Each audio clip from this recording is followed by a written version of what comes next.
लेकिन क्या सस्ता और क्या महंगा हुआ है, एक बार फिर मिडिल क्लास को, और मिडिल क्लास को क्या, सभी को इससे फ़र्क पड़ता है और ये जानना बहुत ज़रूरी है कि क्या सस्ता और क्या महंगा हुआ है। तो मोबाइल फ़ोन सस्ता हुआ है, तो देखिए मोबाइल फ़ोन सस्ता हुआ है और हम आपको एक एक कर बताएंगे कि क्या क्या सस्ता और महंगा हुआ है। लेकिन प्लैटिनम महंगा हो गया है, सोना महंगा हुआ है, ज्वेलरी महंगी हुई है, लेकिन क्या सस्ता हुआ है वो देखिए हम आपको एक एक कर दिखाते हैं कि क्या सस्ता और क्या महंगा हुआ। तो देखिए LED टीवी सस्ता हो गया है, मोबाइल सस्ता हुआ है, खिलौने सस्ते हुए हैं, इलेक्ट्रिक कार जो हैं वो सस्ती हुई हैं।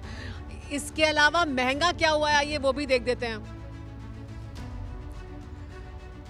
महंगा हुआ है सोना, सिगरेट महंगी हुई है, छाता महंगा हुआ है, चांदी महंगी, प्लैटिनम महंगा, जो चिमनी यूज़ होती है इलेक्ट्रिक चिमनी किचन में वो भी महंगी हुई है। ये सर पुरानिक जी अगर इसके बारे में बात करें सस्ता और महंगा, ये नहीं चाहती सरकार ना कि आप ज़्यादा सोना खरीदें, तो वो और महंगा करते जाते हैं लेकिन हम फिर भी खरीदते हैं। सोना तो अनप्रोडक्टिव इन्वेस्टमेंट है, समझदार लोगों को सोना खरीदना ही नहीं चाहिए।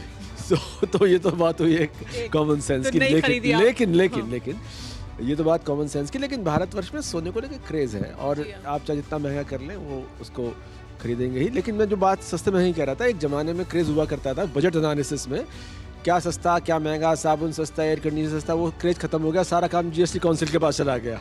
तो सस्ता महंगा बहुत छोटा सा पार्ट है और उसका बहुत ज़्यादा फर्क मुझे लगता नहीं बजट पे आने वाला है। लेकिन फिर भी मोबाइल फ़ोन LED थोड़े सस्ते हुए हैं तो ये एक पॉजिटिव बात है, ये कंजम्पशन इसका बढ़ेगा। क्योंकि देखिए अब तो मोबाइल हिंदुस्तान में बन रहे हैं, यहाँ मैन्युफैक्चर हो रहे हैं, उसके बावजूद वो उतने सस्ते नहीं हैं, तो वो अभी और सस्ते हों ताकि ये जो मोबिलिटी है, ये जो मोबाइल की एक्सेसिबिलिटी है लोगों के पास होना, वो भी बहुत मदद कर रहा है अर्थव्यवस्था में। 5G की टेक्नोलॉजी सब जगह पहुँचे, इसके लिए ज़रूरी है कि मोबाइल वाकई सस्ते हों, क्योंकि 5G की टेक्नोलॉजी वाला मोबाइल फ़ोन बहुत लोअर एंड वाला फ़ोन नहीं होगा और उसके फ़ायदे ढंग से मिलेंगे ही तब जब वो देश की पॉपुलेशन के पास मैक्सिमम केस में हो। सर आप कुछ कहना चाह रहे थे इस पर?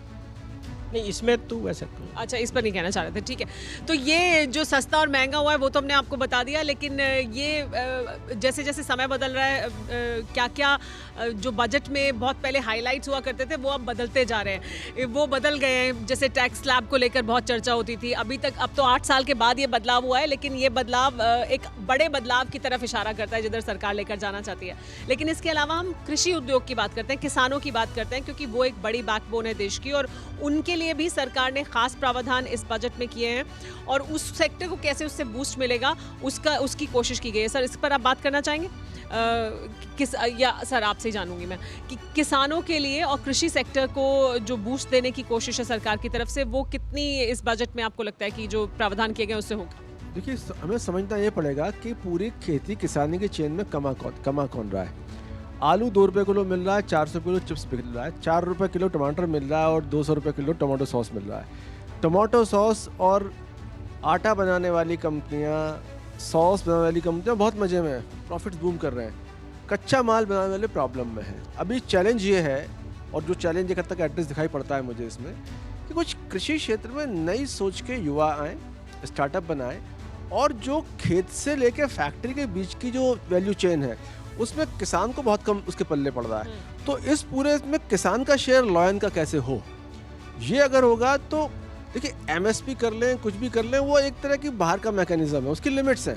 लेकिन बड़ा पैसा रियल में तब आएगा जब स्टार्टअप खुलें और एक मॉडर्न टेक्नोलॉजी की बात हो और किसान को समझ में आए कि यार मेरा आलू 2 रुपये किलो नहीं है, जो 400 रुपये किलो चिप्स का एक बड़ा हिस्सा 200 मुझे मिले, पर उसके लिए समझदारी, ज्ञान, ट्रेनिंग, उस सब की जरूरत। मुझे उम्मीद है कि कृषि में इस बार ऐसा कुछ दिखना चाहिए अगले साल तक। ठीक है सर, ठीक है। हम और एग्री स्टार्टअप की बात सरकार ने की है, उस दिशा में वो जाने की बात की, तो उम्मीद ये करते हैं कि वहाँ पर वो जो कोशिश की जा रही है कि एग्री स्टार्टअप्स हो वो होंगे।